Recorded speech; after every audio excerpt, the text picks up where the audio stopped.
Tara ka man. Boss, gano'n sili mo, boss? 3,000. Pasensya na sa may-ari, magnanakaw lang kami, wala nang pambili ng bigas. So, bahala na yung nawawalan dyan ng sili. Sino yung magnanakaw? So, yung mga basher natin, ito, nangnanakaw na lang tayo ng sili. Pambiling bigas. Wala na ang bigas.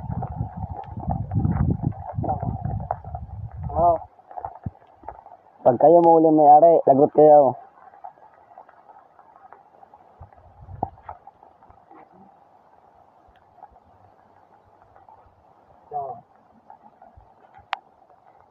Pambili lang naman to ng bigas. Wala na kasi ating bigas sa bahay.